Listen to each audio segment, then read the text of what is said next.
Nasaktan ko ang puso mo. Tiniis pati pagluha mo. Nasabi ko sa sarili ko na madali kitang malimutan. Araw, gabi ngayon, ako sa lumuluhan.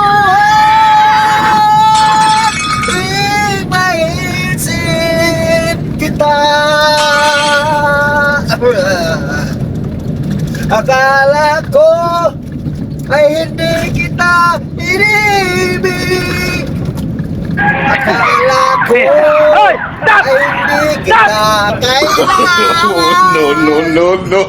Akala ko ay kaya ko umiyak.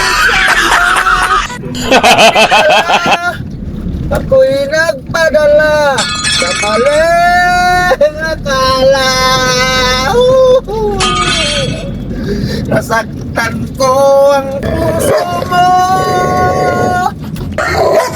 Inis pa'y pagluha mo. Ngayon ay alam ko na hindi kita malimutan.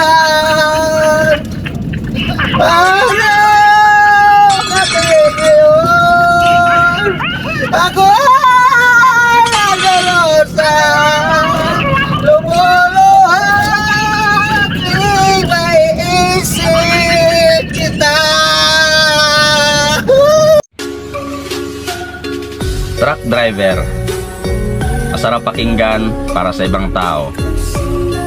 Akala nila napakadali lang ang ating trabaho. Ang hindi nila alam, napakalaki ang nakaatang sa ating responsibilidad dahil sa bawat biyahe, nandyan na yung pag-iingat sa mga pangarga at sa unit natin. At isa pa, napamabayaan na natin minsan ang ating pamilya. Dahil mas inuuna natin ang ating trabaho para may susuporta sa pangangailangan ng ating pamilya. At sa pag-alis natin sa ating pamilya, hindi natin alam kung makakauwi pa tayo ng ligtas sa kanila.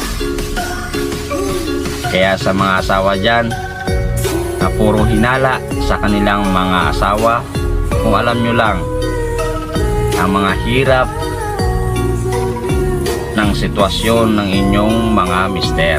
Pag nasa biyahe, tinitiis nila ang pagod, gutom, puyat, alang-alang sa inyo. Kaya kung paghinalaan nyo lang naman, mas mabuti pang ipagdarasal nyo na lang na ligtas sa araw-araw na biyahe ang inyong mga asawa. Kaya saludo ako sa mga kapwa kong truck driver na kailangan lumayo sa kanilang pamilya para magtrabaho, para matustusan ang mga pangangailangan ng kanilang pamilya. Proud ako bilang isang biyahero dahil ranas ko rin yung mga ganyang sitwasyon. Kaya ingat lahat sa mga biyahe, keep safe always, God bless sa ating lahat, enjoy every moment, mga idol.